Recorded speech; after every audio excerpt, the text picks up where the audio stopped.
चैत्र नवरात्रीची अष्टमी तारीख 5 एप्रिल रोजी आहे। त्यानिमित्तानं आज आपण बघणार आहोत कुलदेवीला प्रसन्न करण्यासाठी अष्टमी नवमीला कोणते खास उपाय करावेत, कोणता नैवेद्य अर्पण करावा आणि देवीच्या आशीर्वादानं जीवनात कशी भरभराट करता येईल।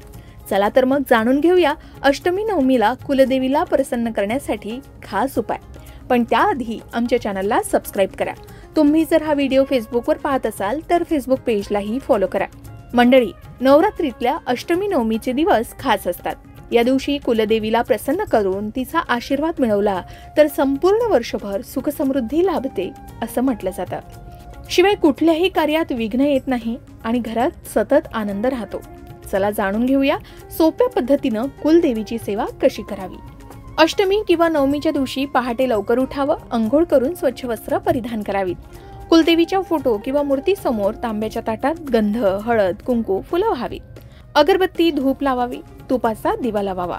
देवी समोर बसून श्री कुलदेवतोभ्यम नमः हा मंत्र 108 वेळा म्हणावा। ओटी भरावी म्हणजे हळद, कुंकू, बांगड्या, साडी किंवा दक्षिणा अर्पण कराव्या।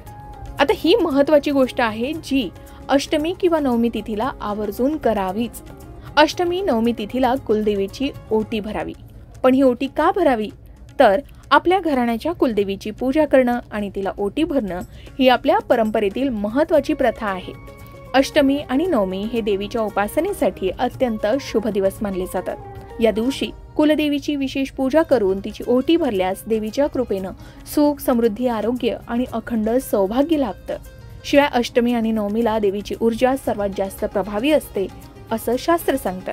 म्हणून या दिवशी कुलदेवीची ओटी भरल्यानं तिची विशेष कृपा मिळते आणि घरात सकारात्मकता निर्माण होते असं सांगितलं जातं।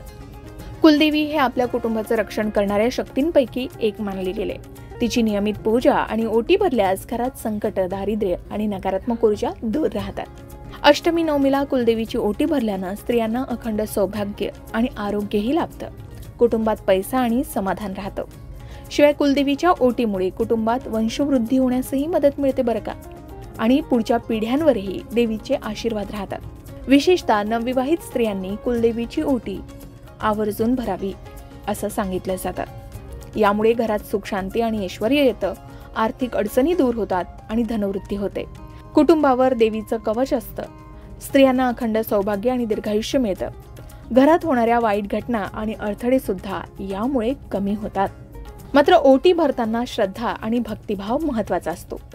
आधी सांगितल्याप्रमाणे शक्य असल्यास ओटीमध्ये साडी, नारळ, सुपारी, खण, फळ आणि गोड पदार्थ ठेवावा।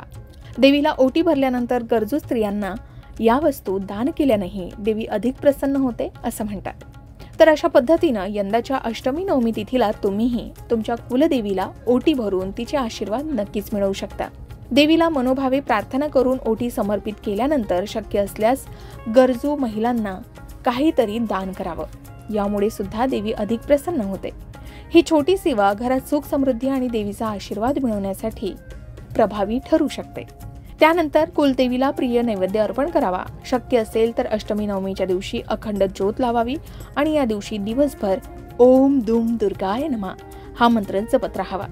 शिवाय या दिवशी 9 कन्यांना जेवायला देणं हे सुद्धा अष्टमी नवमीच्या दिवशी शुभ मानलं जातं। यानेही देवी प्रसन्न होते आणि संतान सुख मिळतं असं सांगितलं जातं। शक्य असल्यास आपणही कन्या भोजन आवर्जून ठेवावं। कुलदेवीसाठी आणखी काही खास आणि खूप प्रभावी उपाय सुद्धा केले जाऊ शकतात। ते म्हणजे अष्टमी नवमीच्या रात्री कुलदेवी समोर बसून जय माता दी म्हणत 11 नारळ वाहावीत। शेवटी सर्वात महत्वाचं म्हणजे भावना आणि श्रद्धा।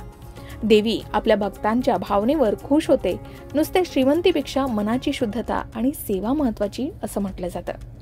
तर आधी सांगितल्याप्रमाणे चैत्र नवरात्रीतील अष्टमी तिथीचं व्रत 5 एप्रिल रोजी आहे। अशा परिस्थितीत या दिवशी केलेले उपाय मनोकामना पूर्ण करणारे, अडचणी दूर करणारे आणि आर्थिक भरभराट देणारे असू शकतात। म्हणूनच चैत्र दुर्गाष्टमीच्या दिवशी आणि नवमीच्या दिवशी कुलदेवीला प्रसन्न करण्यासाठी आपण हे प्रभावी उपाय नक्कीच करू शकता। आता यापैकी आपल्याला काहीही जमलं नाही तर अष्टमी किंवा नवमीच्या दिवशी सकाळी लवकर उठून अंघोळ करून स्वच्छ वस्त्र परिधान करून घराच्या पूर्व दिशेला एक तुपाचा दिवा आवर्जून लावावा। आता हा उपाय कसा करायचा तर तुपाचा एक दिवा घ्यावा, त्या दिव्यात थोडे तांदूळ टाकावे आणि दिवा प्रज्वलित करावा।